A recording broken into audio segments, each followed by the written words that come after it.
But you don't know this virus. It's new, it's different. It mutates and goes in different directions with a different strain of itself. So whether I'm present or absent, the Executive Council of the Nation of Islam must call our scientists. Come and let's sit down. Our virologists, our epidemiologists, those of us who know the science. We cannot let them bring anything to us that we don't dissect.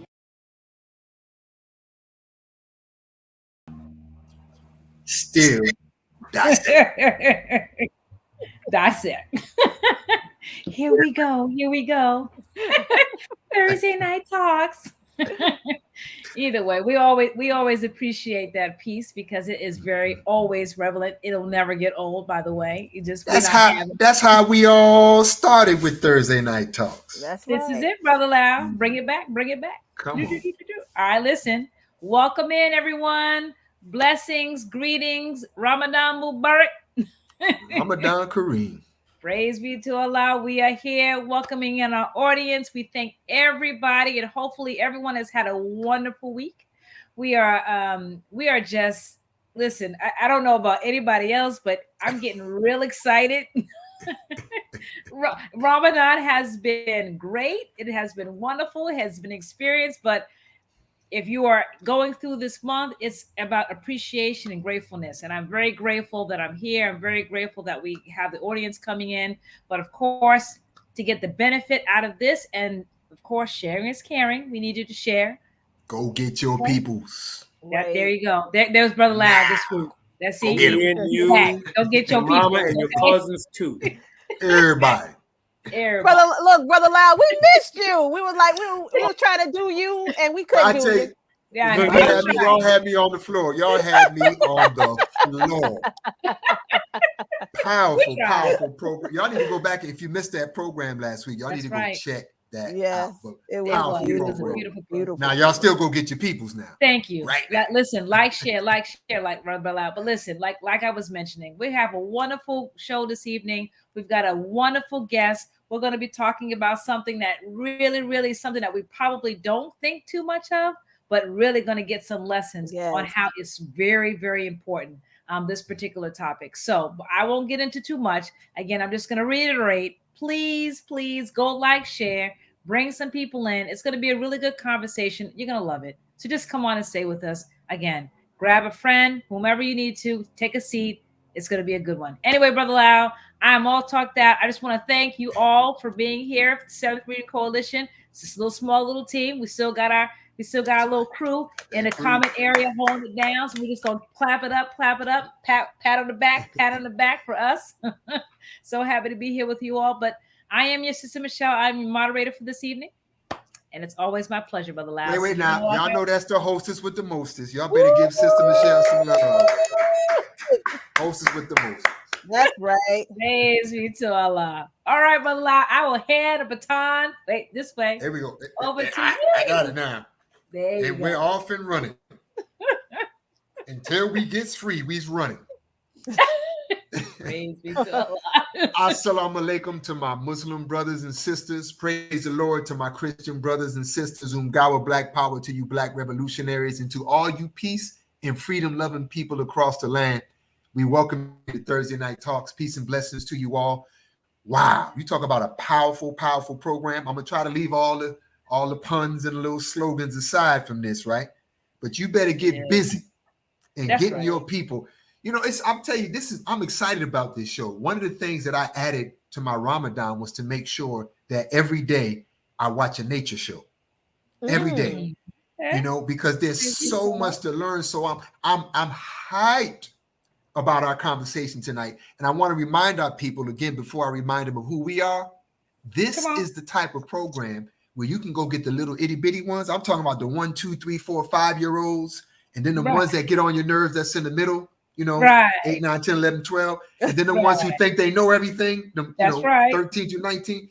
And then grandma everybody should be buzzing around this particular program that we have tonight. Come on now. That's right. Because none of us would be here without this great science. But that's right. Thursday night talks, go get your peoples. And as you're loading them in and getting them in, we always want to thank you for being with us. And just a reminder on why we do what we do. We're here to help save lives. I mean, think about it. Think about the people traveling in a dark ship in a dark time. You all know it was dark before the pandemic, so don't get straight or stupid on us now, right? Right. Hello. Talk to And somebody. without that guiding light, where's the ship going to go but wrecked? So we want to help guide you to some light tonight. We want to help guide you to a better way of seeing and doing for self in a very unique kind of way tonight, too. I'm not going to let the cat out the bag. Not there's a cat in the bag. Not yet. You know, no, not going to do that, right? But what we will do is let you know right now, you will be inspired this evening with our topic, something that touches on so many different dimensions of living. And so I'm excited. Good to be back with my family and my peoples right there. That's right. You know, and so what I'm going to do right now is I'm going to pass it to my beloved sister Khalila Muhammad. Assalamu alaikum. The sit of a ton is so easy when you're down here, right? You know what? Praises be to Allah in the most holy name of Allah. Always bear witness that there's no God but Allah, and Muhammad is his messenger. I would like to greet my family in the greeting words of peace in the Arabic language of Assalamu alaikum. Wa alaikum salam. Ramadan Mubarak. Ramadan Kareem. Listen, Sister Michelle, I share those same sentiments. I can't wait to say Eid Mubarak. Look, yes.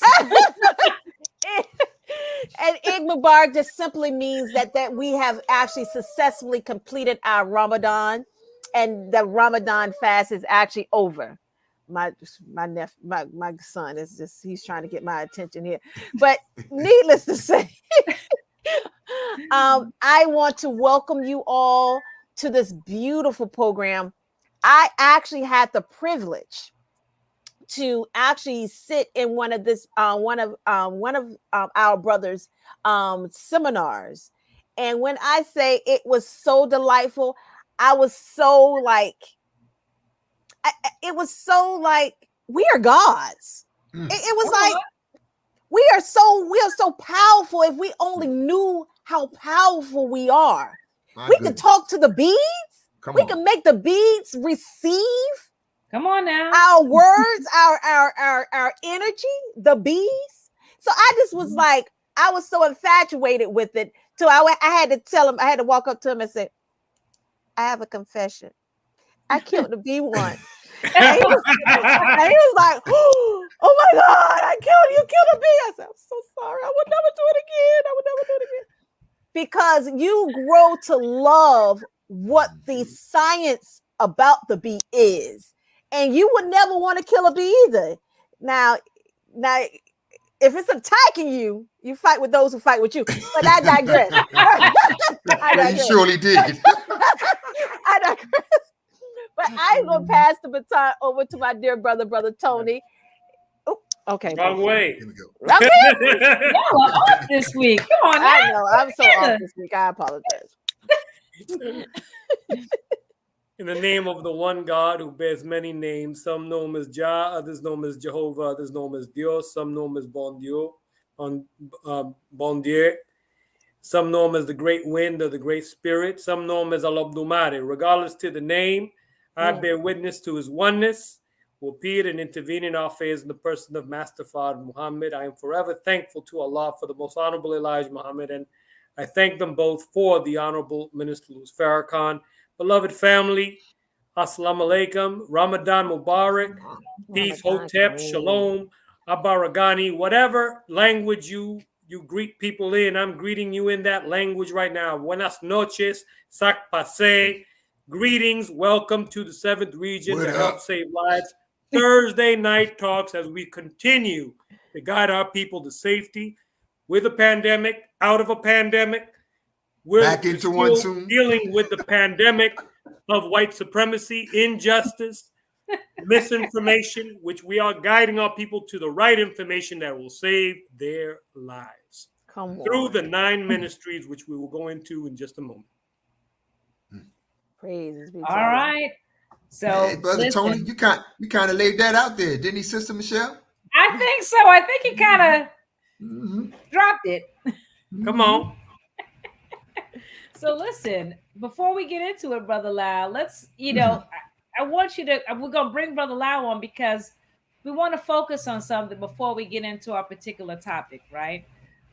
So Brother Lau, I want you to kick it off, but just so that everybody is aware, we are the Seventh Freedom Coalition, right? And it's not just, we're just not talking about just one thing. It's about many, many things. And Brother Lau is going to come on and talk a little bit about the ministries, and then we're going to get into our topic for this evening and our special guest, and then Brother Lau, kind of hand you back over the baton and you take it from here. We will. And then we're going to get the buzzing for real after that, family.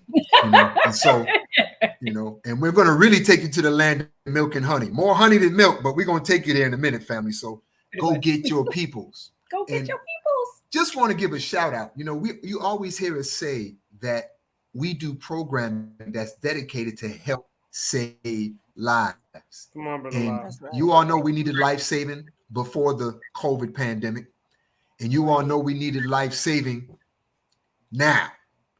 Right. We thank right the now. Honorable Minister Louis Farrakhan for giving us a beautiful tool to look at the different areas of life That's right. that are needed for people to be self-sustaining. Just think about it for a minute, right? Because tonight's broadcast actually ties into one of those 9 ministries or areas, and it's called agriculture.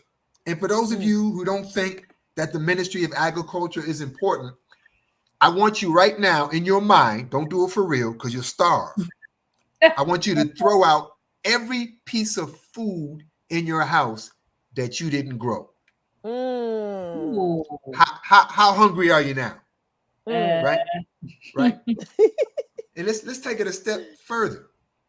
Throw out every single thing in your home that you don't know where it was grown.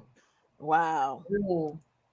That's Now deep. imagine, just a little flashback. You all remember when you were scrambling for bread and milk and toilet paper. You forgot about that already? So here's a beautiful ministry of agriculture. And we got a beautiful brother you're going to meet in just a few moments who's actually doing something very powerful in that field. Now, I'm going to read this definition to you, and you tell me if this is something that we need. Come on. The mission of the Ministry of Agriculture is to develop a system of sustainable agriculture that will provide at least 1 meal per day for 40 million Black people in America. Let's just time out. Stop. Pause right there. Oh, wow. Who else do you know, family, is thinking about feeding all of us? I know you're just thinking about feeding yourself, right? This system should also produce the raw materials for clothing and housing as well. The establishment of this system includes provisions for the distribution of food from Black farmers. With Muhammad's Farms, you know about Old MacDonald had a farm. I know Mr. Muhammad had a farm and has a farm as a hub for the purchase and distribution and processing. And so we need to have our own agricultural reality. That's right. And, you're going to come to find out about a so-called insect that most people are afraid of. An insect that most people have no idea what we would not have without it. So, Sister Michelle, I think it's time that we bring our brother up. We read that bio, introduce him, and let's get this party buzzing.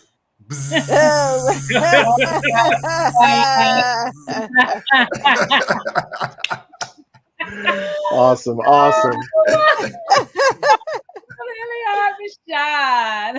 Hey, bless you. Tell us about this beautiful brother, Sister Michelle. Well, listen, I mean, he's simple because what I have on our brother is he's an educator. For sure. He's an author. For sure. He's a researcher. And excuse me, a singer. Sorry, songwriter. Because I threw the singer in there because I heard a little something earlier. I might ask them to drop a little something before we leave, huh? Exactly. Artiste. He's an urban agriculturalist, beekeeper, and family advocate, Wait, founder wait. So, of. did you just say beekeeper?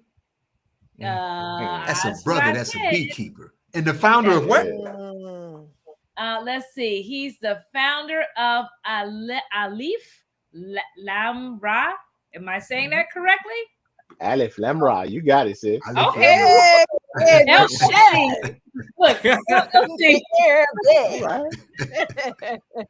Praise be to Allah. Well, welcome, brother. And Sister Michelle. Y'all, let's give him some love, family, and welcome our brother. Thank you. I'm feeling that love. Sister Let's Michelle. get busy. Yes, sir. One more thing about our brother. He's in the student ministry of the Honorable Minister Louis Farrakhan. Of course. Alhamdulillah, So alhamdulillah. what our brother's going to be sharing with us, he's going to be speaking about the science of beekeeping. And he's going to be breaking it down like no one else will, because he has the teachings of the Most Honorable Elijah Muhammad and the guidance of the Honorable Minister Louis Farrakhan. Alhamdulillah. So tune in, family. You don't want to miss this one. Praise Man. God. I'm feeling all of this energy, and thank you so much for your energy, for your spirit, and for the invitation.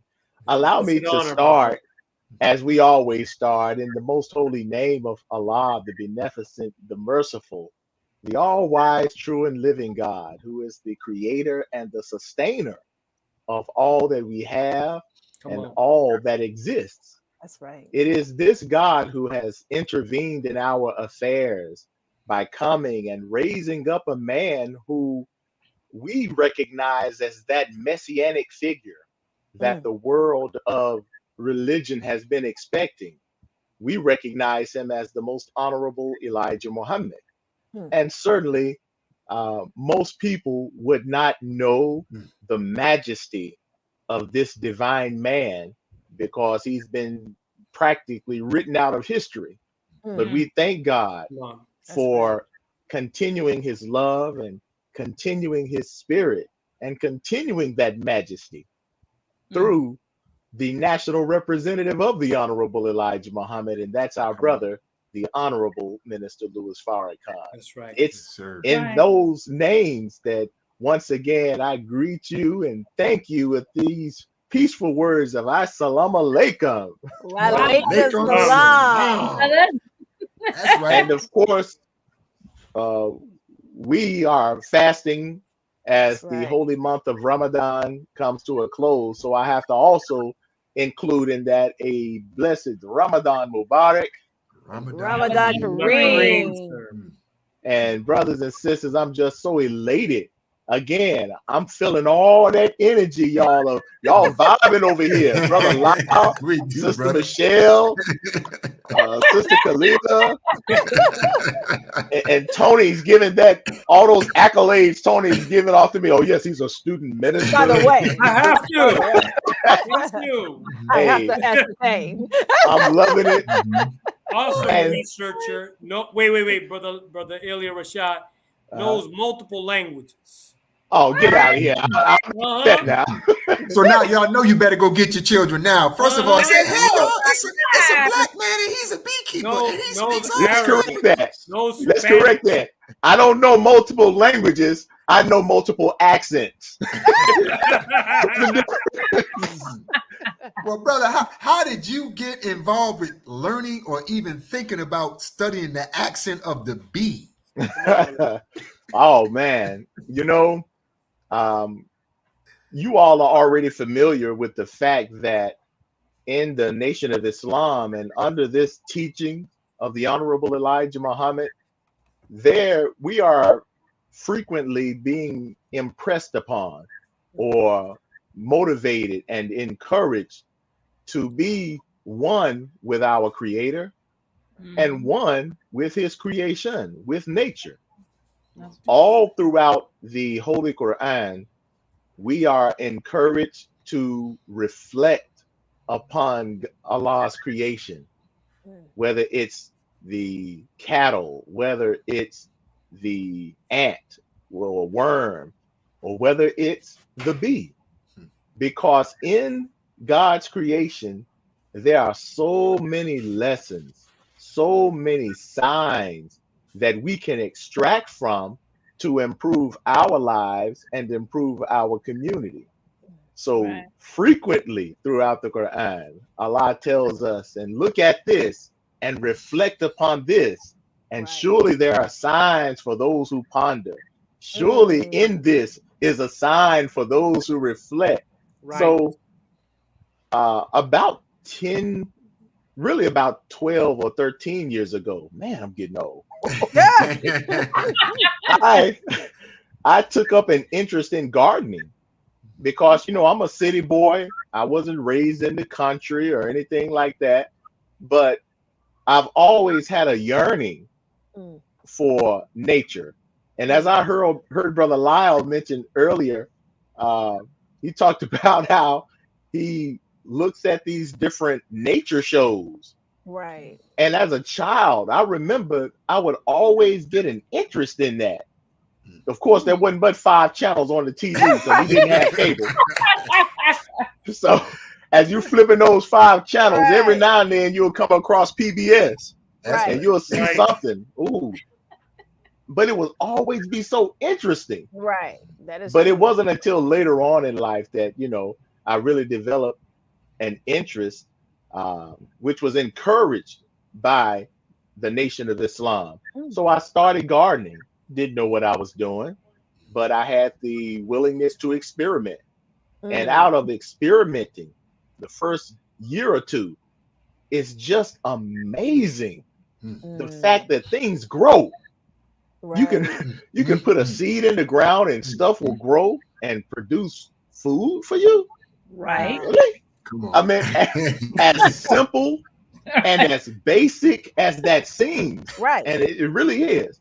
It's mind blowing the Right. fact that everything we need is right here. So I don't want to. That's right. I don't want the student minister in me to come out and start preaching, taking this long encyclopedic way of talking about things. But needless to say, Right.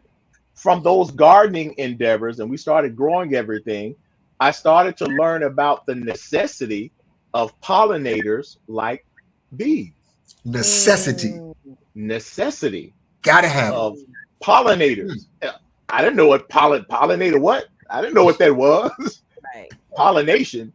But I started learning that many of our fruit and vegetables that we rely on, the plants that they come from have male and female parts.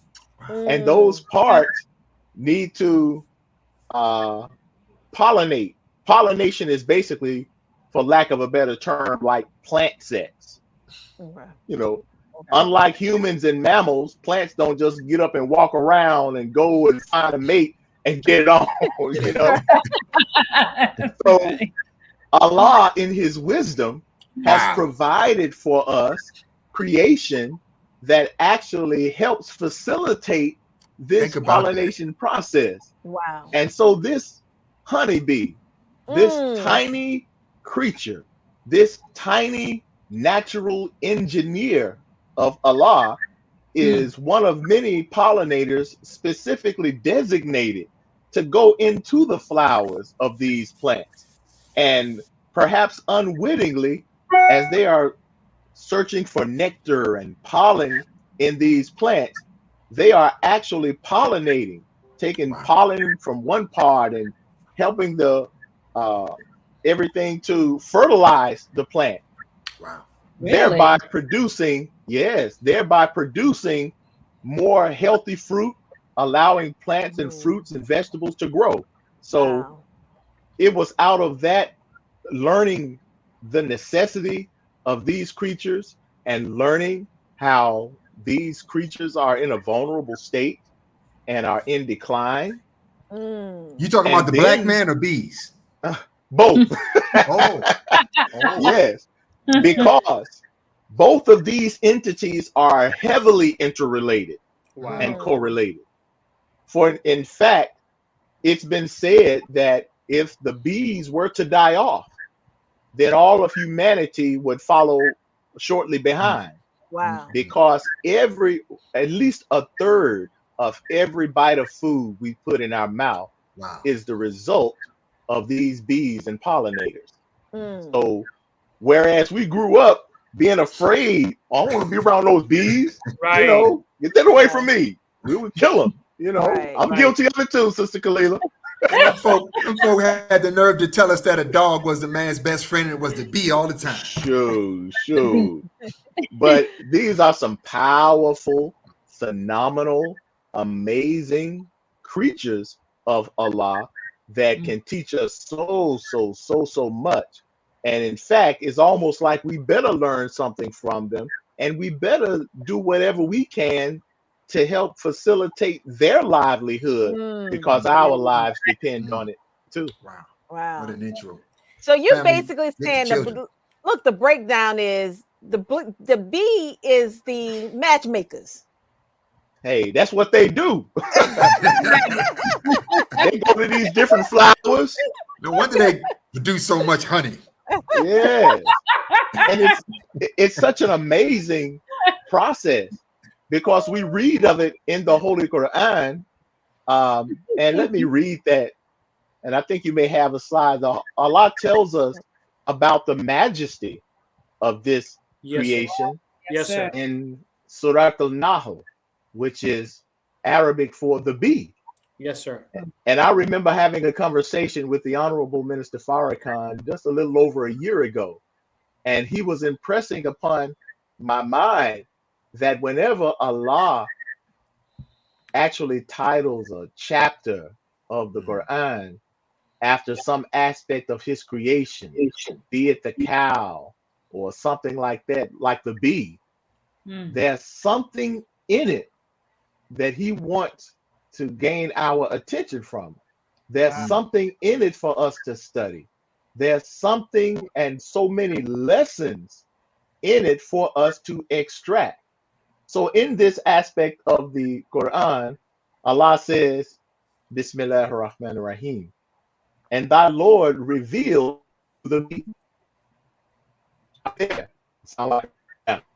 Stop right. Lets us know that is a recipient of divine revelation, because Allah revealed to the bee. What did he reveal to the bee? Make hives in the mountains and in the trees and in what they build, because bees actually make hives or houses out of what we build too. Think about that. Allah commands the bees, then eat of all the fruits and walk in the ways of thy Lord submissively. See, they are following the directives of Allah as they go eating of the different fruits and plants. When they go to extract nectar and pollen from these different plants, they are actually causing pollination to take place. And then what do they do with this nectar and pollen that they extract from the plant? They take it back to the hive, and Allah says, there comes forth from their bellies a beverage of many hues. I don't know if you can see this. This is a container of honey that I bottled you got that from the store, ago. but Ilya, that bottle, you got that from the store, that bottle, you got that? The honey came from my bees. Now the container came from a Come store. on, who else can say that? Right. Yeah. That comes forth Beautiful. from their bellies, a beverage of many hues. Now this is so amazing, because when Allah revealed this surah, this ayat in the Quran over 1400 years ago, they didn't know anything about the anatomy and physiology of honeybees and these insects, let alone the process whereby honey is made and developed by the bees. But don't you know, Allah is giving us deep scientific insight that was not found out by scientists of this world until a little over 100 years ago. Wow. Wow. Again, this is the majesty of Allah. He says that this beverage comes forth from their bellies. And because when the bees go and extract nectar from these different plants, they ingest it into literally their bellies, a part of their abdomen. Then they go back to the hive where they release it. It's like a form of regurgitation where they release it, but it mixes with certain enzymes in their bellies. I mean, Allah is doing something where they put it back in the hive, in the cells, dehydrate it, and produce what is called honey, a beverage of many hues. And depending on the season, the time of the season, depending on the plants that they get their nectar from, it can determine the hue of the honey. My goodness. You can find some very amber, beautiful amber like this. You can find some that looks almost black, depending on what flowers they're extracting the nectar from. You can find some that look almost clear, you know. So it's many hues. Now, Brother Elliot, that bottle you have there, brother, how many bees would it take to produce that bottle of honey you have right now? Man, I'm not even going to get to a container like this. I forgot how many ounces this is, but just a teaspoon of honey. And this lets you know something of the work ethic and the workforce associated. A teaspoon of honey is the work of a couple of thousands of bees making thousands of trips to different flowers just to get a teaspoon of honey. Wow. We That couldn't is amazing. we couldn't even calculate in depth the mileage associated with the flight going from different flower and back to the hives and all of that just for a teaspoon worth. So if it takes that for a teaspoon work, think of the workforce. Think of the unity. Think of the common goal. Yeah, that's some serious work ethic. That they have. Think of the nation building involved in just producing something where Allah says in which there is healing for men. Healing. Now we need some healing now. Who gonna deny that? Yes, indeed. Brother Elliot Rashad, Yes, sir. since we are speaking about the honey itself, what are some of the health benefits of raw honey from your research and your experience?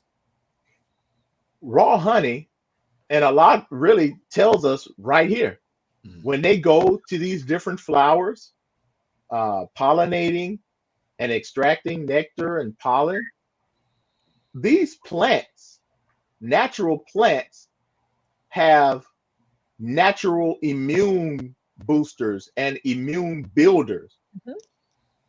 That's why when you go and you see a plant and bugs eat off of it, or even when you cut certain grasses and plants, it gives off smells and things like that. You can smell cut grass. Sometimes plants will develop almost like a scar to heal itself. Plants have natural vitamins and nutrients and immune boosters.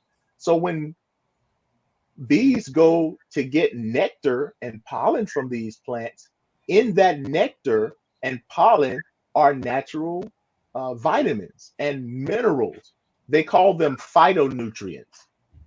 Sometimes they call them phytochemicals, which are basically plant chemicals or plant nutrients, those immune boosters. And so the honey that bees make that comes from these natural plants are filled with immune boosters. They are filled with tiny trace minerals. Even though honey is like 99% sugar or something like that, but in that, even that small percentage, 1, 2, 3% or whatever, you have these trace minerals. Because in that is healing for us. In honey, as with other bee products, it's a natural antiseptic. Honey, although it's even good for consumption, did you know that honey can be used as like a topical gel when you have scars and burns? Look at that. You see? I didn't know that. Because it's a natural, it has natural disinfectant properties. It has antifungal properties. I mentioned antiseptic properties. So you have all of these literally healing. I mean, Allah knows exactly what he's talking about Wow. when he Yeah. directs our attention to this creature that provides so many benefits for us. And certainly there's so much we can learn from and benefit from when it comes to these things. So Or as now- Allah says, surely there is a sign for a people who reflect. So now you are a person who reflected for sure, my brother. And I want you to walk us through the I'm gonna call it the brother man or the sister woman experience where I'm gonna learn about these bees and I'm gonna do this, but what did it take for you to actually like get your hands involved in like the hive and the real dealing with the bees and all of that? Man, well, naturally it's a process because I, like most people, was not the type of brother that would just go be around playing with bees and stuff. Hello. We'll talk now. In fact, Brother Lyle, Sister Michelle, Yes, sir. people used to say I was a pretty boy. No, Oh, my brother. not you. Yeah, Not you. Not you. you can't believe that. Look at him. No, but so it really surprised people though when I really started getting deep into this gardening and beekeeping. They're like, well, that's new, Right. you know. For you. It seems to be somewhat of a tangent from the normal, oh yeah, this is a scholar, he's an educator type of stuff. Right. You know, that's more all on an abstract level, but that scholarship has to be applied. So I literally did research, you know, and it just so happened, Allah works everything out, that I worked with a gentleman who worked with me at the school I was teaching at the time. Kind of a, how should I say it? He was a funny dude, but I learned that he was a beekeeper. And I was like, whoa, for real? And this dude, you ever meet people that's like brilliant? They may be socially awkward in some ways, but they're like brilliant Right. type of dude. This was one of those dudes that would make his own diesel gas out of used vegetable oil to fuel his car. Oh, You come know, on. he would grow one of those kind of dudes. Right. And Okay. I end up, and see, those are the kind of people I like, you know. Right. I'm kind of impressed with people like that, you know. Look how easy it is to make. But long story short, I started working with him, and now I have direct access to find out how to become a beekeeper. I joined the local Beekeepers Association, but for the most part, I had to do my own research. And before, you know, I ever even touched bees and went into the hive, I first had to make up my mind, okay, I want to do this. And I did all this research, and I still go to the meetings and still learn and all of that. But I got my equipment. I made sure I had my necessary equipment. I had a hive set up, and I had a space for it. And I ordered my bees that I picked up, and I made it happen. Was I nervous? Was I jittery? Absolutely. You know, have I made a lot of mistakes as a beekeeper? Have I lost bees because I've not learned how to care for them as they could have been cared for? Unfortunately, yes. And that's one of the reasons why, as of this past year, we developed literally a beekeeping course to teach people online how to become beekeepers, to try to help prevent some of the unnecessary mistakes. You're going to make some mistakes now, you know, as a beekeeper, but to teach people about bees and to try to take practical steps as to how they can become successful beekeepers, even amidst their busy schedules. Like I have, you know, I have busy schedules. And I know how I learn. I'm a creative kind of person, and my mind is just everywhere. So I have to be structured in how I learn things. I have to be taught things in steps and steps. I'm not that smart, believe it or not. You smart enough to follow those steps. Right, Hey, exactly. I'm the dude that needs graphic organizers, and templates to help. That's So me. That's me. I took how I and so many others need to learn and utilizing that to teach people, beekeeping. So that's kind of I kind of took a long route again, but that's what got me into beekeeping, though. Well, you got all these juices flowing now, not just the honey juices either, about wanting to learn. Y'all still go get your children on this one, right? But brother, you know how our people are from Missouri, right? Show me people, right? Show me some beekeeping stuff. You got some beekeeping stuff around there, brother? I'm glad you did that, because apparently coming here with a suit and tie on, I don't look like your average beekeeper. I hope you're not going in there with the bees. So I may be a little overdressed for the beekeeper look, but let me start with some small stuff. I raised this up. This is one of many products of bees. Now, normally when you think of honeybees, you think of honey, because that's perhaps the most popular product. But there are other products that honeybees produce that are just as valuable, if not more valuable. Some of which are beeswax, which is used in cosmetic. See, scientists and cosmetic companies and pharmaceutical companies, they know the value of these things, so they buy it up in bulk. The beeswax. Bees produce something called propolis, also known as bee glue. It's a sticky substance that they use to seal cracks and crevices and glue things together. And it too, just like beeswax and just like honey, has antibiotic, antibacterial, antiseptic, antifungal properties associated with it as well. And yes, and you don't hear about things like propolis. They produce what's called royal jelly, which is something that they use to feed baby bees. And when they want to raise a queen bee, they feed more of this royal jelly. And it too, antiseptic, antifungal, antibacterial properties. We need some royal jelly in the hood. Raise up some queens. Pharmaceutical companies, science, and even cosmetic companies, they buy this stuff up because they know the value of it from a scientific perspective. So there's so much that they produce that's good for us. Now, this little tool right here looks like just a regular small pry bar or something, almost like a crowbar. And it sort of is that. As a beekeeper, this is one of the most important tools that you will need. This tool, and they come in different sizes and shapes and styles. This is what's called a hive tool.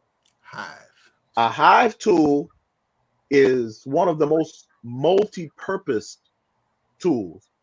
When I told you about that propolis that bees make, that bee glue, often they will literally glue the frames together. When you go to check your bees after a week or two or more, they will have stuff almost practically glued together, and you literally need to pry in there to get the frames so you can pull the frames up. Sometimes you have to pry just to be able to lift the top off of the thing. They seal that stuff. I mean, these are some engineers. So, and even just some basic stuff, cutting. You may have to something you have to bring out there to cut with. Use the sharp ends. This is like the multi-purpose tool right here. And speaking of frames, I actually coincidentally had a frame of honey. Coincidentally, the beekeeper had coincidentally. This is a frame of honey that from like last year. And this was still put up. Let me put it in the camera. Oh, I can see it. Yeah, I Yeah. can see that really clear. Wow. And it's capped right here. Capped means that the bees, after they have the store the honey in the different cells, they'll put a wax capping over it, you know, to protect. I mean, this is some amazing, just Wow. amazing creatures. I would have never thought that. Oh my God. Wow. You know what? My background, my formal educational background is in education and in literacy, English, and things like that. But sometimes, if I had to do it all over again, I probably would have majored, at least in undergrad, in biology or something like that, because I think I have a scientific leaning in that I think regard. so. I think so too, brother. On that note right there, family, let that be a note for Wait a you minute. to direct your children properly Say. when it comes to career choices and classes Right. to take. Right. Look at the gift that we have in our brother right here that could have never been discovered had he Right. not been buzzing around. What was that contraption you just picked up there, my brother? You see me like throwing those little puns in there? Now, this right here, I'm certain on TV and things you've seen beekeepers with these smokers. Oh yes, Smokers. yes. They'll put, we'll put pine needles, dry pine needles, and things like that in here. Maybe even some newspaper and corrugated cardboard, and light it and smoke it with these bellows. And the reason we do that is that beekeepers are naturally defensive because they have things to protect. They have brood, baby bees, they have queen, they have a colony, a nation. Come on, black man. Oh, I mean bee. So if anything seems to pose an existential threat to the colony or to them or their livelihood, to their nation, then naturally they're going to attack. And the bees communicate through pheromones. That's one of the ways they communicate. Pheromones are like these scents, but it's more than just scents alone. It's an antenna. It's some almost like tuning in. And bees, if they feel that they're in threat, you can have just a couple of bees release an alarm pheromone. And based on that alarm pheromone, the whole dynamic of the hive can change instantly. Oh, wow. And they can get into attack mode. Wow. Give us an example. If let's say if I didn't go in with this smoker and I'm going and I'm just disturbing the bees, if I crush a bee on accident or something like that, when the bees sting, they release this pheromone. And that pheromone is communicated instantly to the other bees. It's like tuning in, it's some communication signals. So whenever the bees come on. Also sound like some FOI ventures. Come on. Oh, this is straight military structure. Right. These girls don't play. And so now they go from whatever role that they were currently doing, and bees have different roles that they play. Some are nurse bees, taking care of the young. Some are tending to the queen. Some are out foraging, bringing in water and nectar and pollen and sap from trees, tree resin. Some are standing outside of the hive entrance as guards. I mean, they have multiple roles. So, brother Elliot, do they argue like, "Yo, that's my job. I'm supposed to be doing this. Why are you doing this?" Do they like? No? That ain't the nature of the bee. Oh. In fact, even though they have different roles taking place at the same time, when that alarm pheromone goes off or is shared, now the whole dynamic of the colony kind of changes to be on alert mode. All general orders in effect. Right. And they are not going to allow no one to commit a nuisance on or near their post. You see? Fight. So the smoker or the smoke from the smoker helps cloud those alarm pheromones. You see? So now their communication signals are a bit disturbed. So it just generally helps disorient them. And as they are temporarily disoriented slightly, then it makes it easier for the beekeeper to go in and inspect the hive, check the frames, check for pests, check for possible diseases. And they do have these issues. That's why, beekeeping takes care. You have to be a steward to this aspect of Allah's creation. My goodness. Wow. Man, you're all over the place. Brother, you mentioned. Go ahead, Sister Michelle. No, I was gonna say I asked the question, but I had asked this earlier, but I really wanted to bring this up with the audience there because I'm an organic girl, right? I love organic, right? Yeah, but organic girl. Exactly. But when I go up to the store and I'm looking on the shelf, right? And as a beekeeper, you know this more than anything. And I see the organic honey, which is $8. Or the regular store brand, which is $4. And of course, they go, oh, well, it must be organic. Let me go and just buy this organic honey because it must be better than the other honey. Can you talk about that? Yes. Now, before I even talk about the claims of organic honey, I will say that a lot of the honey that is sold on a commercial level in stores and things like that are diluted, mixed with corn syrup and other things like that, or improperly filtered and really robbed of the nutrients that natural, raw, pure honey should have. But when I see somebody advertising something as organic honey, naturally it raises eyebrows because it's virtually impossible for beekeepers, whether they're commercial beekeepers or backyard beekeepers.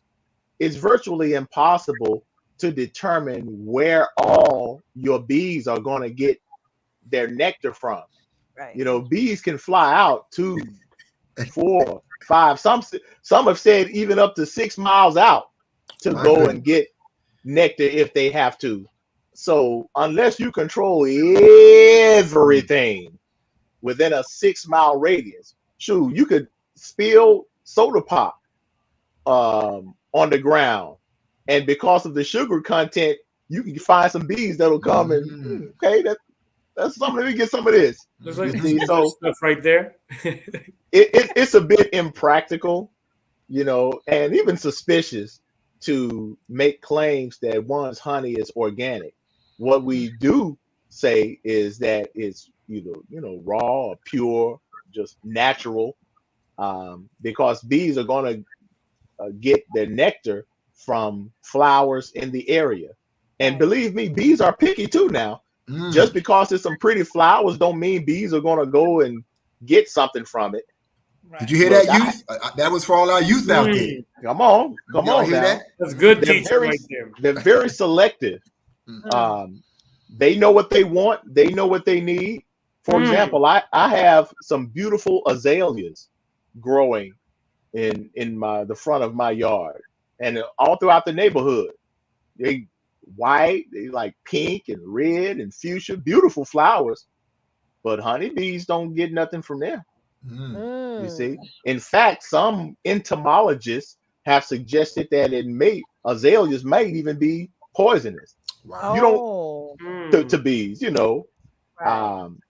don't see honeybees that often on, say, roses. So they're very selective, and look how organized they are. When they do go out to forage for honey or nectar, they don't just go to, if a bee goes out, she doesn't just go to all kind of flowers. Once she finds a source of nectar, whether it's clover, she's going to get all her nectar during that foraging trip from the same plant. Wow. They call it a floral fidelity. You see? Teach on that, so brother. She's not going to go during the same trip to a clover and then get something from a dandelion and get something from the apple bloom. No. They don't take on mixed instructions. No mixed instructions and no adultery. I like how you said that. Yeah. See, you can't talk to Muslims, boy. We be having all this. We be signing things up. It's about 10 different conversations going on right now, fam. But y'all all right. Yeah. But I love it. I have a question. Yes, Now, ma'am. from what I have learned in regards to honey, because again, it's one of those things you just can't get off the shelf, right? Mhm. That when you are looking at the honey, make sure that you're looking at the location where the honey was grown, because the location makes a difference in regards to how it affects your body. Can you Mhm. um expound on that as well? Well, you may have known a trend or how this move to obtain honey from local markets is being pushed and encouraged. Right. And that can be a good thing because remember, the honey that the bees produce comes from the flowers in that particular area. Right. So if one has pollen allergies or something like that from certain plants in your geographical area, then there could be a likelihood that honey derived from those plants could produce healing that could in some ways remedy those allergies or even certain ailments. Wow. Look at God. Now, honey, period, is good. If it's Right. pure honey, if it comes from Australia, if it's pure honey, I'm Right. certain there's some healing and something in it that is of good. But I do think there's something special about not just obtaining honey from your local area, but even food that grows Mm, in your environment. It's just something mm. about that I think is My special. goodness. You know, brother Elliot, that word we keep on saying, honey, honey, honey. Don't mind me, but it rhymes with another word called money, money, money. Oh So yeah. what's the relationship between honey and money? You know, especially during Ramadan, I hate to quote from somebody like Don the Magic One, but I heard him say something years ago. He had some green and gold on. He said, I got the green for the money and the gold for the honey.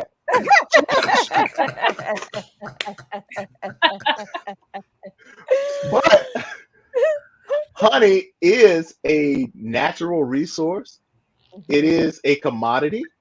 Mm, It That's right. is, in some respects, considered like a form of gold Yes, mm. sir. because of its not only healing and medicinal properties, Right. but even its sacred Mm. properties, if you will. Mm, I think there's a reason why Allah, God, in the Holy Quran gives such emphasis and directs our attention to not only the bee, but honey, which the bees produce.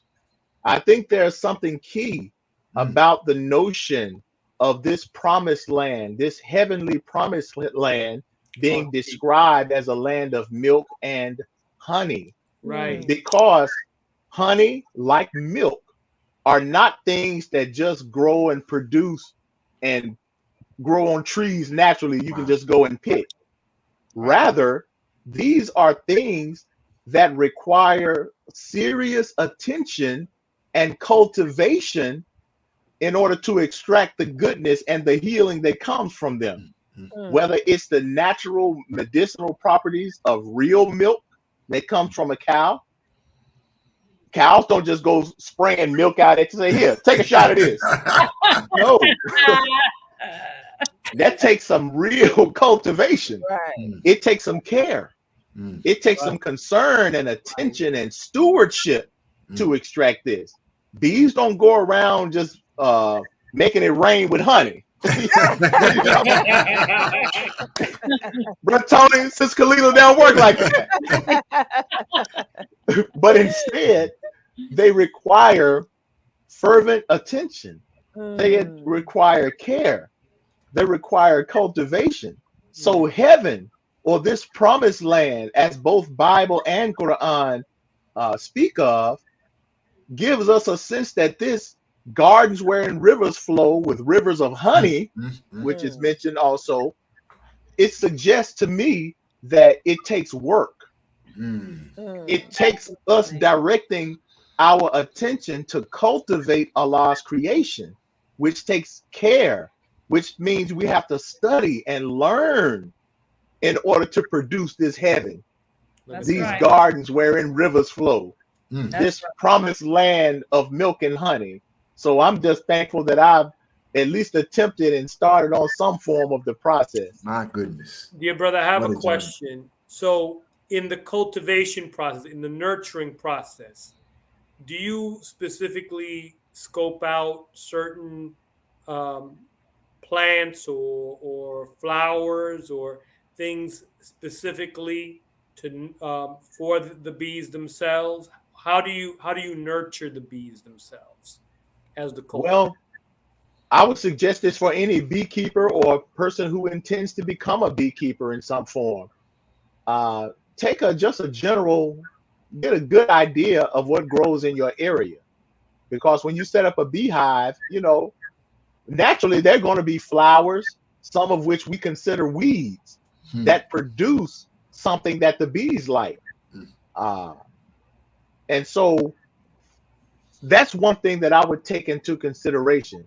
Now, I live in the hood, and in the hood, you have everything that grows from clover in people's yards and at the park to different flowers that bloom at certain times from different trees and different plants. So one of the things that I've learned as a beekeeper, I try to study what plants that bees like now. Right. Remember, they don't just go to any plant. They're very Right. picky. Right. Yeah. What plants that bees like that grow in my area, especially if it grows in abundance. So like clover, and even in the early part of the season here in Memphis in late January and throughout February, and even March, we have dead nettle. Dead nettle is considered like a weed, but it produces these pinkish, purplish little flowers that bees love. You see, so they can extract nectar from it. So when it's in my yard, I let it grow. My neighbors probably be like, "Man, I wonder if Brother Muhammad gonna cut his yard." I keep my bees in mind, and Keep that's them in something mind. that happens as a beekeeper. It'll keep you wondering and taking into consideration the plants that are growing in your area. You're always concerned about the weather, because these are factors that let you know when you can go and check on your bees and all of that. So it makes you a little scientist. My goodness. My big brother, I wanna go ahead and help put some honey on the palate of those people who just love money. I got a stat here that says that it's talking about the honey industry. It says direct value added from honey-based manufactured products is estimated at $277 million, with a total value added to the United States economy equaling $939 million. Oh, wow. Now, in addition, check this out. Manufacture of honey-based food products supports 7,968 jobs in the United States economy, with 2,192 of these jobs being in direct food manufacturing jobs. Who ain't got a job? Hey, bees are workers, Right. and bees produce. Surely therein are signs for those who reflect. Bees don't go out begging for a job. They go out, and check this out, nation builders. The bees, they have a colony. They have a hive that they make their home, but they'll go way out. All of these bees, so many of them, will go out and forage up to 2 miles in some cases to get nectar, to get water, to get pollen, to get resin, to bring back to the hive to build the infrastructure of the colony, the nation. They don't get caught up, and distracted. They go out with a purpose. And that purpose is to go and get resources from the world to bring back to build their nation. So therein is surely a sign for those who reflect. And I have a stat somewhere where beekeeping and its related industries together make up about, I think it was 16 billion annually in the American economy. Because remember, there are many farmers and big farming sites who want their food to grow. So they will literally have beekeepers set beehives in strategic locations on their farms to pollinate the crops.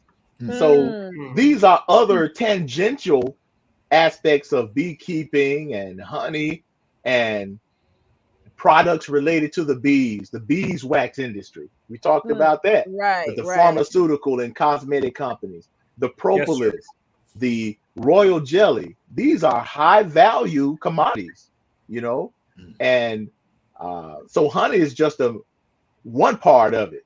And yes, there can be money. Look, I don't even market my honey because when I harvest honey, the amount that I harvest, and sometimes some years are better than others, everybody wants it. Everybody wants it. So I don't even market it because the supply that I have often would not meet the demand, you know. So I try to keep it to like little local markets and, you know, certain special people that we have to take care of, you know. So you know, but you know, I was just about to ask about the demand because, you know, when I think about in every store, basically, right, there's honey, right? In the local markets or the local farmer markets or the big supermarkets. I mean, and you mentioned earlier what it takes to just make what did you say? A tablespoon, a teaspoon of honey. So how in the world? I know you said that some of them, like in the commercial, they're mixing it. You're right. They're mixing other things in it. But I mean, just the consumption of how much honey is used. That's just honey, right? And then you said the royal jelly. There's other things. I mean, explain. I'm mind blown because when I think about it, I'm like, my God, how many bees and flowers and I feel exactly where you're coming from, and this is why beekeepers are necessary. You see, and this is why we encourage people to become beekeepers, because in studying the bees and caring for them, we become producers too. And we help them to produce. There are things we can do as beekeepers that we can help the bees produce more honey, you see, and be healthier, and thrive more and produce more workforce, therefore produce more honey, more beeswax, and all of that. So beekeepers play a part in that. And that's why on a video that I made maybe just a couple of months ago, I made a statement that beekeeping helps us practice becoming gods. Wait, my brother Ilya, my headphone every now and then it like goes out. I miss what you just said, brother. Could you say that one more time? Beekeeping and things like that, certain aspects of farming, these are practices that help us practice become gods. Message. You see, because he gives us charge over aspects of his creation to see how we will act. My goodness. You know, I'm reminded of words from the Honorable Elijah Muhammad. He said in words that if we study the plant and the animal and insect life, you know, there are signs in this for how Allah intended for you and I to live. You know, so we can do so much by helping the bees, but it's something in it for us too. You know, it lets us literally practice being gods. How do you, imagine the type of patience. Yeah, those are words of the messenger right there. The most honorable Elijah Muhammad. Let me read it while we have it here. Come on, brother. He says, Almighty Allah has taught me that if we study the universe and the nature of the earth, its plants, animal, and insect life, if we study this part of Allah's creation and the natural laws working among them, if we study that, we will have the key to the understanding of the way of life intended by God for you and me. I think that is so heavy and it's so key. Beautiful. My goodness. Brother, I got a question. Thank Allah I for want the to ask, Honorable but Elijah first, Muhammad. my goodness. There's a question from one of our folk tuning in and asks, how fast do bees reproduce?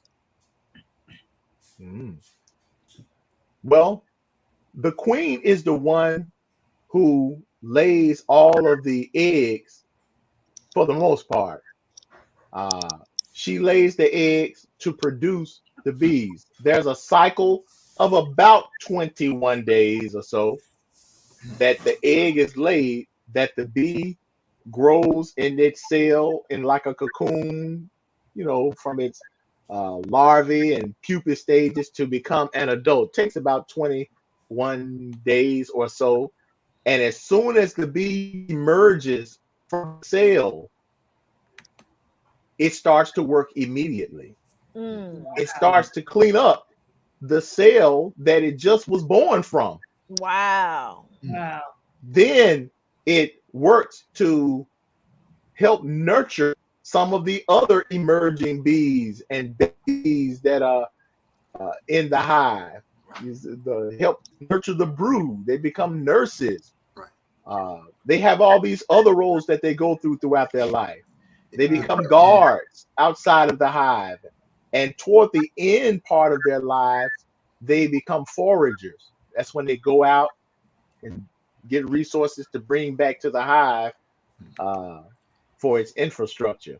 My brother, since you just knocked that piece out the box, right? And I want people to know that this learn and teach yourself will make you a master and make you a god of what you're studying. I want to show this video. It's about maybe 1 minute long, but it exactly describes visually what you just shared with us there, brother. And I want to go to my Chrome tag here and come here. And folks, I want you to check this out. Here is a bee egg as it hatches into a larva. Those newly hatched larvae swim around their cells, feeding on a liquid food that nurse bees secrete for them. Then their head and their legs start to differentiate as they transform into pupae. Here's that same pupation process seen from above with varroa mites running around in the cells. Next, the tissue reorganizes in their body and the pigment slowly develops in their eyes.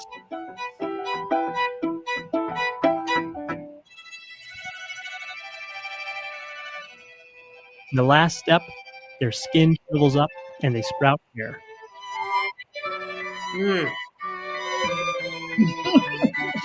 Wow.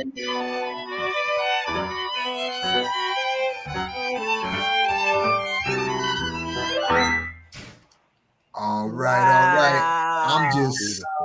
I'm a little creeped out, but okay. I'm just saying. It's amazing, though. It's amazing. Just described Oh that. my You God. described that word for word, brother. Wow. That's some amazing creatures, and again, what the Honorable Elijah Muhammad let us know, that there's something in their life that's key for us to learn. It's up to us to extract it. I'm reminded of, on a few occasions, when I've been blessed to sit with Allah's apostle among us, the Honorable Minister Louis Farrakhan. And there have been several occasions that I'm a very fortunate and lucky, in the sense that there have been a few occasions where I've been blessed to be with the apostle and talking about bees. My. Just think about that for a minute, family. Just think about that. Let that sink in. Man, it really, because it hadn't really sunk in for me, But the minister really loves and appreciates when he sees us engaging in these type of activities that bring forth life, where we're nurturing Allah's creation. Yes, sir. I'm certain he understands. Well, he does understand. He teaches us too that this is part of our godship in words. Being Right. able to care for and nurture Allah's creation. Wow. That really is the practice of God, be it gardening, farming, beekeeping. So he seems to be very pleased with these, and he's perhaps been our number one encourager when it comes to beekeeping. On that note, brother, how about the number one discourager who has all this hype that they put out about these African killer bees and all of that? Can you share anything about all of that? Well, yes, and it's true that there are certain genetic strands of honeybees that are far more defensive than your average honeybee. The African And ones just ought to be. They ought to be, huh? There you go with those puns. There you go with the puns, Sister Michelle. Oh Lord Jesus, say it. But as we become gods, we got a whole lot of these. But back to those Africanized killer bees, most of these, this strand comes from an experiment that was taking place in South America. Wow. Where white folks experimenting where they were breeding certain European strands of honeybees with African varieties of honeybees. And based on this breeding process, Yaqub's people are really into that breeding thing. Right. For those listening, that's a total inside NOI inside thing there.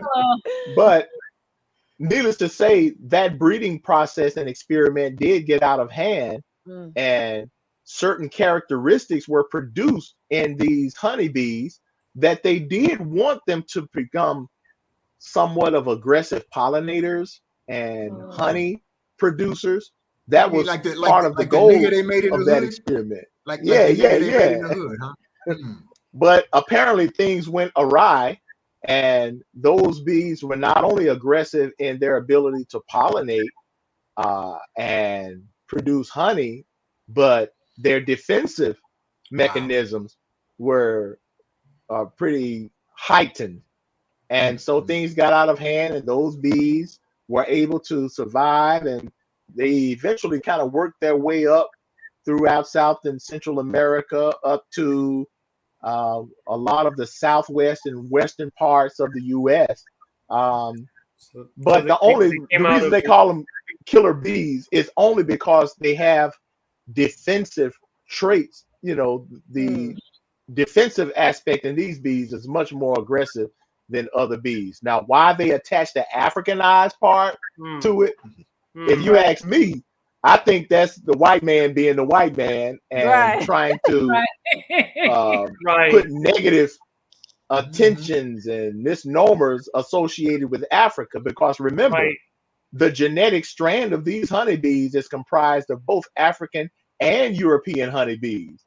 And hell, my point is that since Europeans have done more killing and pillaging than anybody on the earth, shoot. If you want to, I was going to say, it sounds like they came out of the caves and hillsides. Come on. That's exactly what they did. So maybe we should call them Europeanized honeybees, killer bees, right? How about this too, my brother? I don't know if this is a myth or if this is a reality, but I think there's maybe a lot of reality attached to it. It's the bee's phenomenon in terms of its shape and its size being not really geometrically having the ability to fly, but it flies. The size of its wings versus the size of its back, but it still flies. That would apply more so to the bumblebee, not necessarily the honeybee, but that has in words been applied to like the bumblebee, which is a different type of bee, and it has baffled scientists. Bees, period, are just remarkable. And while the honeybee is perhaps the most talked about. The honeybee and the bumblebees are the most talked about. There are, oh, I forget, I think 24, close to 25,000 different species of bees, Oh you wow. know, on the earth. Oh Yes, wow. yes. That's Um, amazing. I would have never known that. But the alien yeah, Rashad, they don't all look alike, of course. Right. there's a question about the venom. Is there like different types of venom with the different type of bees? Well, bees produce bee venom, period. I don't know if the type of venom is that different in honeybees, but um, Allah gave these bees something to protect themselves, or at least protect the colony. And when it comes to honeybees, once they sting you, they do die shortly thereafter. Yes, sir. And the I heard reason is that. because when they sting, they put a barb, their stinger goes into the skin or the material that it stings, and it's almost like a hook on it, microscopic hooks that kind of stay there. So when the bee tries to crawl or fly off, it literally pulls its abdomen out. The stinger Oh. and the abdomen is attached to part of its, not this whole abdomen, but a major part of its body, part of its abdomen is attached to the stinger. So when the bee flies off or goes off, it leaves that stinger there. And Surely this is why when my sacrifice, my life, and my death. Wow. I will give all that I have, That's Right. right. Literally. you know. Wow. Wow. And That's bees, just check this out, Brother Tony. Bees are one of few creatures on this earth that are called eusocial creatures. EU social creatures, which basically means that they are truly, truly social.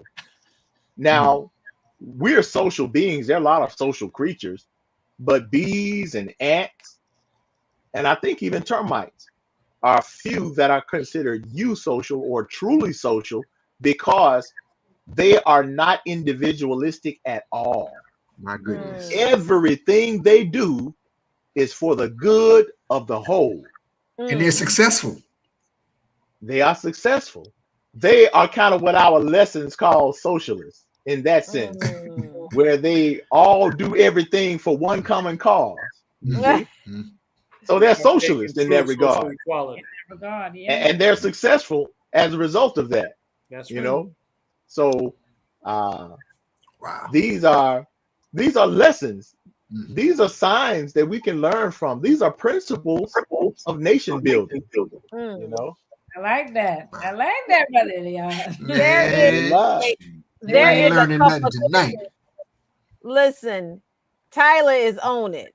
Tyler's That's right. like, hey, Tyler, We'll look, put that one up again. Tyler, look, Tyler needs to take a That's right. class.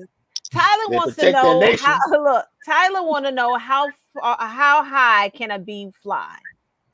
Oh, that would depend on certain aspects of altitude and things like that, and it would depend on what all they have in their bellies.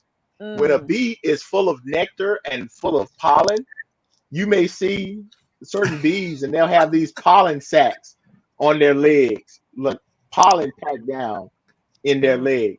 They're literally gathering resources, and that has weight to them. You know, so when they're full, when their body is full with nectar to make honey, or full with pollen sacs, you know, it does affect their the height of their flight. So that kind of varies. That's a good question too. Yeah, look, Tyler is on it. You know what I mean? So I have a question. Go ahead, one more Khalila. question. Does honey have an expiration date? Good question. Oh, that's a good question. Yeah. Excellent. As far as we know, honey is the only food that doesn't spoil. Right. Wow. Look at that. It's the only food that doesn't spoil. And the reason is because when bees make honey, they take it through a process where they dehydrate it, or to a large degree, they get the moisture out, and then they seal it with that wax capping that I showed you about. So the honey has a moisture percentage that normally doesn't go above 18 or 19% moisture. And because of that, it is a preservative. It preserves itself. You've probably heard stories about how honey was found in some ancient tombs and stuff that was a few thousand years old, and it was still edible. I don't think anybody ate it, but it's edible. It will change forms because it is sugar. It will crystallize. Yeah, I have some crystallized honey as well. Because my mama back in the day, my mama was like, go and get that sugar from off the honey from off the shelf. I'd be like, Mama, that's been up there about 20 years. That honey's still good, girl. That honey's still good. Get that honey off the shelf. I'd be like, it might crystallize. Now, it can spoil if something like water or something is added to it, which could cause it to ferment. And believe it or not, there's a thing that's actually a market. I don't get into it, but it's honey wine. It's called mead. Really? You see? Yes. It's honey wine. It's actually a thing. Wow. And so speaking of honey wine, because I went to a honey after the presentation that you blessed us with in Jacksonville. I actually went to a honey convention, and one of the ladies was selling it was lemon honey and orange honey. And she said, now this honey would kind of get you kind of like lightheaded, kind of like you were drinking some wine. And I'm like, really? I was like, I'm a Muslim. I was like, give me some of that. Let me see how that tastes. Right. Right. But it was so amazing because it made you feel so mellow. It made you feel like I have a mellow type feeling of that. That's Sister Kalila. You wasn't over here drinking no wine, were you, now, sister?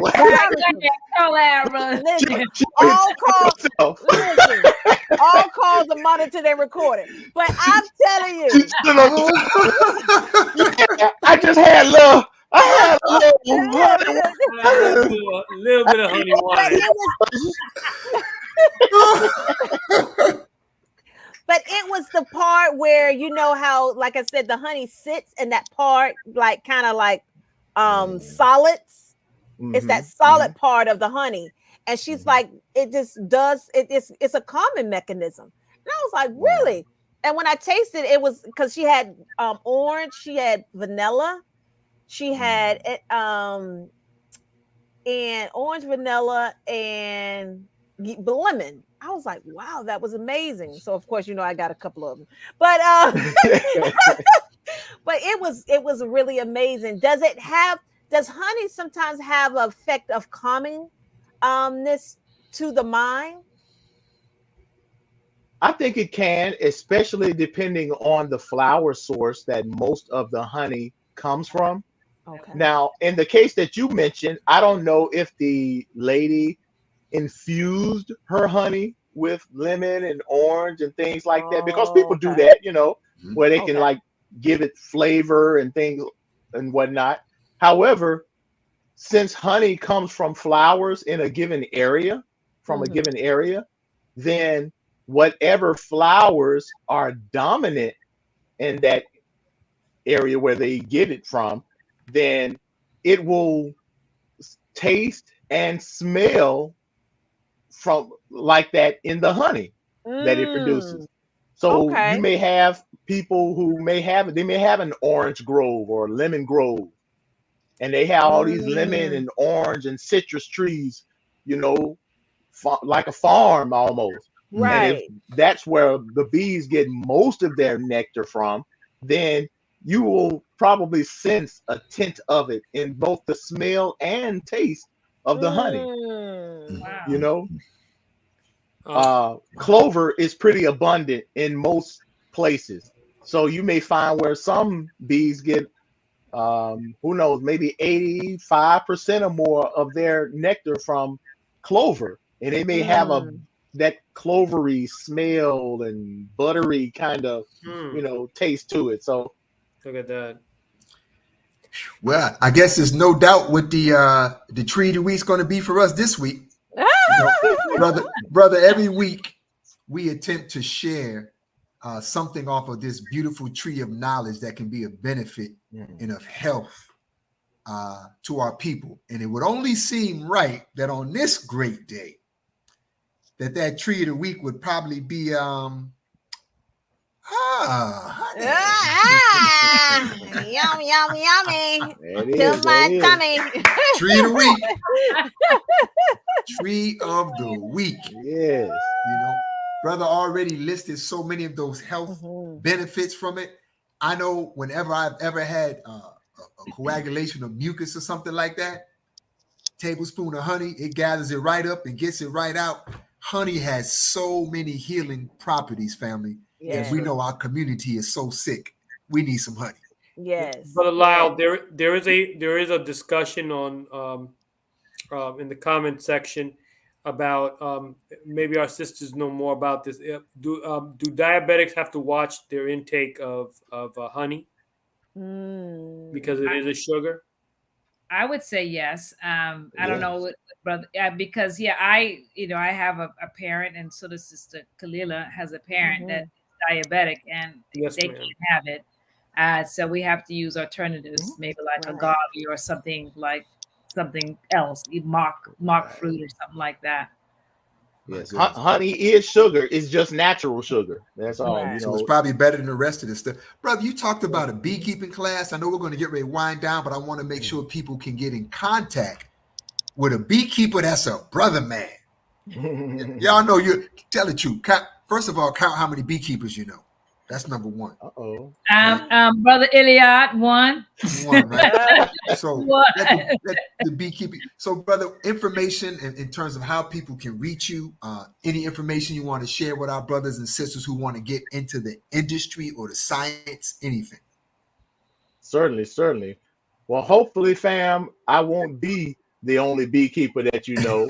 Hopefully, in the coming days and the coming weeks, we will likely have people taking up more of an interest in this divine endeavor called beekeeping.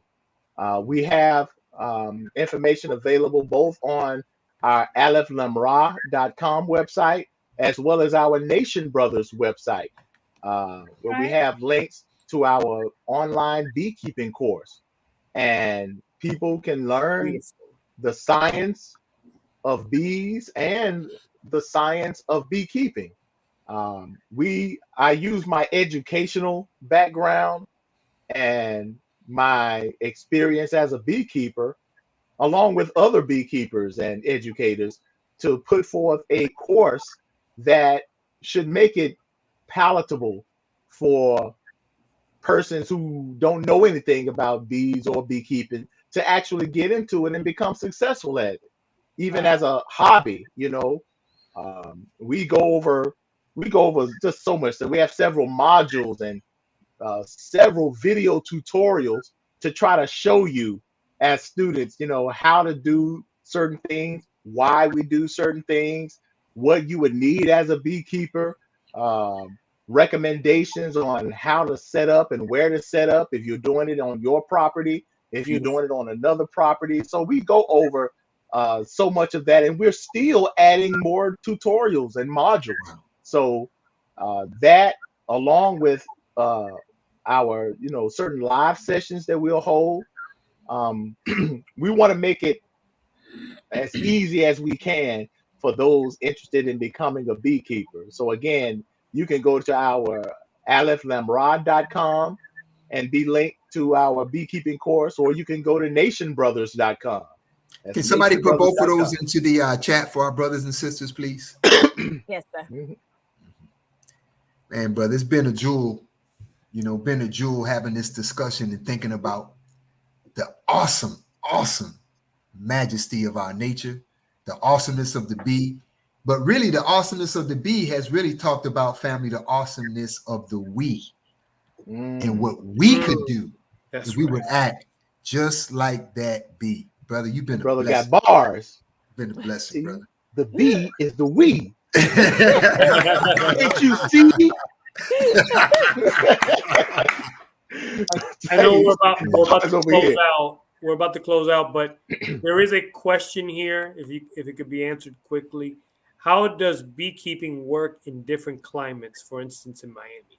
Excellent Mm. question. The principles of beekeeping are pretty consistent. However, the practices, certain nuances and practices associated with beekeeping certainly would need to vary depending on your geographical climate.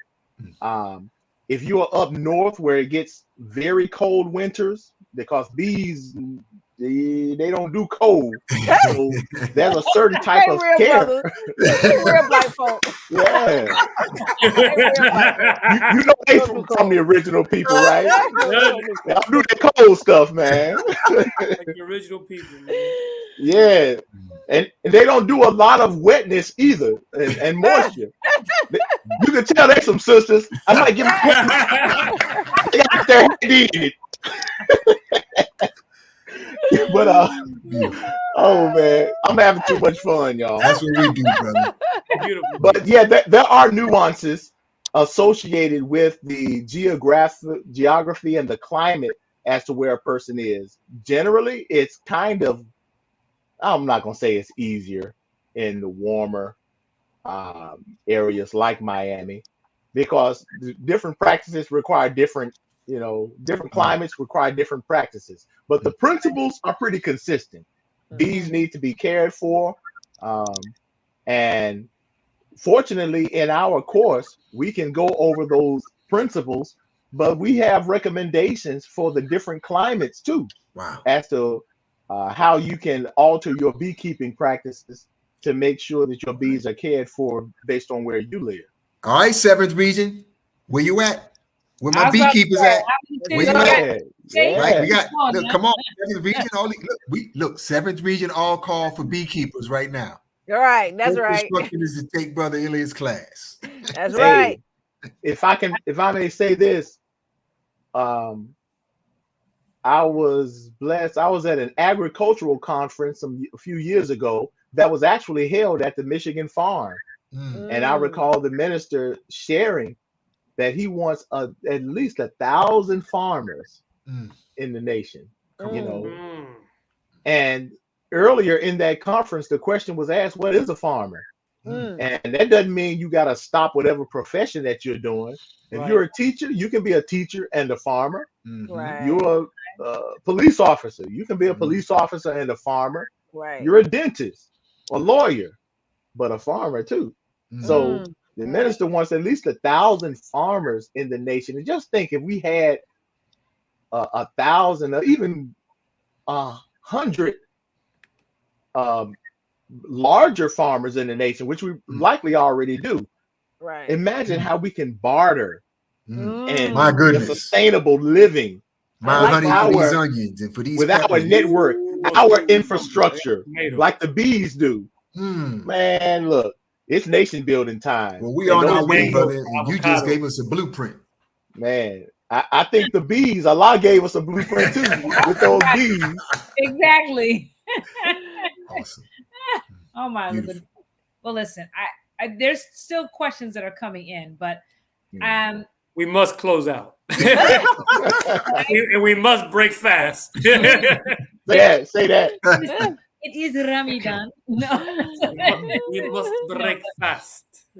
But either way, I mean, regardless of the fast or not, it was a pleasure having you on, Brother Ilia, because I think for most of us, I'm just going to tell you, for me, I'm all into the UFO stuff. So I was like, oh my God. So they got to bring them back. Yeah. He's like, he does. And I was like, oh, okay. I was like, so I didn't know. So like, but all this information, it was beautiful. I mean, I honestly did not know the extent of it. Now, I have to be honest, when my children were younger, I was that parent that used to watch this little bee cartoon, like movies or whatever. The bee, Maya and right? the bee. Maya and the bee. Yes, all that stuff. That was me. But I just knew that they were organized, but I didn't know to the extent of what they produce and and just all the benefits. I didn't know. I mean, I asked a couple of questions as like I was mentioning this person that I met, who's another beekeeper like yourself. And she was telling me about the medicinal aspects of it. But again, by having you on, I'm like, like I didn't know. And so I'm very grateful that you came Oh, on. wow. It definitely enlightened my understanding of these. Yeah, it was an honor, and I really appreciate, and especially during Ramadan, this was a gift. So I'll watch my nature show tonight. Man, this has been beautiful. I appreciate you all, Brother Lyle, Sister Michelle, Sister Kalila, Brother Tony. You know, the pleasure is all mine. And I look forward to being able to build with my brothers and sisters of the 7th region. Make sure you give love to my big brother, Brother Patrick. Yes. Minister. Yes. And just the rest of the believers, you know, you really are special. Yeah. Just as I mentioned how there's certain nuances associated with different climates, there really is something special about the believers in the 7th region. You know, that is uniquely yours. You know, Very true. Build on that. Yes, sir. Build on that, because our nation needs what you have to offer in the 7th region. You know, help Brother Patrick. And you know, you have a wonderful leadership team in the 7th region. And we can't do nothing else but keep growing and going up. Come on. That's right. Beautiful. Praise be to Allah. Well, we usually do rounds, Brother Iliad, and so, you know, I mean, we don't want to keep you, but if you're gonna hang with us just for a few minutes, Brother Lau, you know, we do our rounds and then Brother Lau takes us out and then we close us out. But I mean, I've already said what I had to say. I just want to thank the audience for staying along and learning, right? Because it was a learning lesson, and then we had fun, right? And hopefully we made you laugh. We want to share that, right? You tune in next Thursday, because we got so much content that we have on our page. Please go back and visit us on Facebook, because we have a lot of information. And now we're adding Brother Iliad's information. So now we're just beautiful. We're just up to speed. So anyway, thank everybody. I'll be very brief. Yes, Sister Michelle. Yes, I'll be very, very brief. You know, and just to say, number one, family, you're obligated to share this lesson with our children. This wasn't just a lesson on bees and nature. This was a lesson on sociology.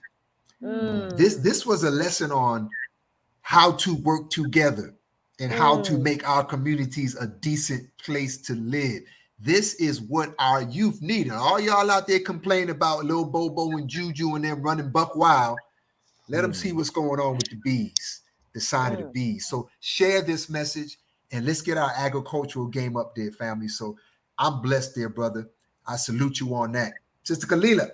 Yes, sir. Well, I already had a sneak view, so I was already ready and excited, you know, but it's just one of those things that, you know, just like reading the Holy Quran, every time you get more and more insight, you hear new things. Like our dear brothers was with us in Jacksonville, and his presentation was so remarkable.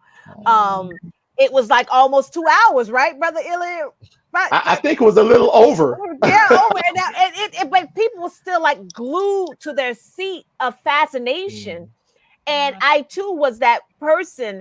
But then even in the course of this, you know, small intimate conversation, I still learned more about it. So I mean, I'm like, you know, Taylor, I'm like, hey, all the questions are just mounting up, but we definitely want to not only support our dear brother Elliot, but also sign up for his class. Then you have a class, and then you have a class, and then you have a class. And that's what nation building is all about. Let's learn from the bees tonight. All right. Beautiful. Let's get some wisdom from the bees tonight. And I'm pretty sure that they will love you just like hate stinging you, because they die. They don't want to sting you. Oh my They God. die. So I'm gonna pass the baton over to my dear brother Tony. Yes, ma'am. I encourage everyone to go to YouTube. We didn't show any videos like we planned. I have it.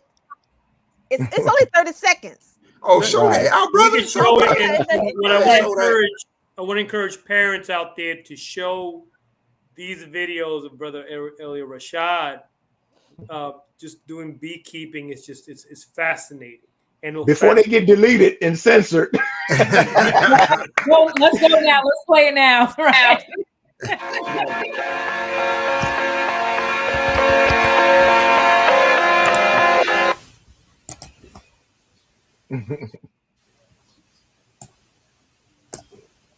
There it is.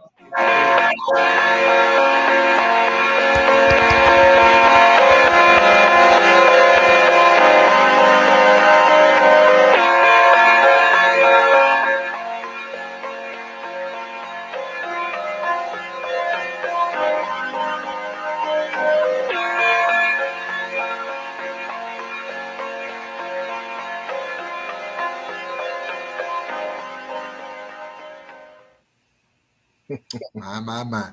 Beautiful. How you folk from Missouri feeling right about now? Huh? How you folk from Missouri feeling right about now? I'm Close nervous this for out, my you brother. when I see those bees in your hand like that, Oh, he's brother. all sweet Leon. and calm. I'm like, my Alhamdulillah. God. You got a Hey. closing comment for the people, brother? And you know what? I'll close with this and 2 quick points. One, I think some of what we shared today could serve as like just a glimpse or preview of what I look to be blessed to share at our national training conference this July. A similar topic that deals with more lessons from the bees and more principles of nation and community building, particularly as its defense system and things like that. So I think we're going to take this bee premise and kind of build on that, because there are certainly signs. In that video that you just showed, there was a clip of me before I put my gloves on touching the cluster of bees with my hands. Oh my God. Only reason I did that is because the minister suggested something to me. I was blessed to speak with him on a phone call in December. And the phone call was not about bees, but as we were ending this call, he brought up beekeeping. And he told me that he wanted to see me handle these bees, without having to use the gloves and all this stuff all the time. Wow. And he said, because remember, Allah does not fear any of his creation. Wow. And he likened it to us going after our people who've become savage. This was right after young Dolph was killed here in my city. And he was encouraging us and me to go out among our people with the spirit of Allah, with the heart of love for Allah, because Allah doesn't fear any of his people. That's right. But in truth, Allah's creation fears him. So that's partly what inspired me to do that. And get this, y'all, and I know I don't want to take up too much time, but the words of the minister is listen. that's divine revelation. Because I shared with him a while back how I had got stung in the face, and I had blacked out for the first time and had like an allergic reaction because it was stung in this sensitive area. And he, knowing that, was talking about the power of Allah, that how something like a small insect can bring a person to naught.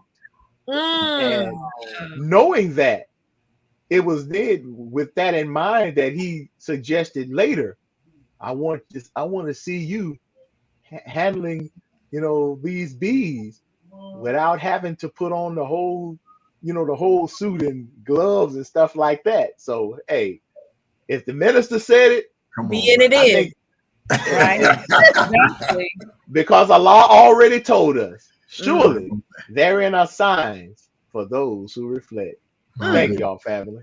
Well, brother, Thank you. thank you. And to our brothers and sisters who are out there right now, first let's give our brothers some love, fam. We gotta give our brothers some love, man. Brother brought it, Absolutely. you know, and we got through it without getting stung. So, family, That's it. look, we're Here not comes. a gang, we're not a clique, Here comes. we're not a crew, but we do follow these two brothers down here. Y'all see him? This is the messenger. I'll make sure you see the messenger in a minute. Come Showed on. everybody else all day. Yes, Right? yes. But we're not a gang, clique, or a crew, but we are Seventh Region Coalition. We do the finger thing, brother Ilya. We do the finger thing.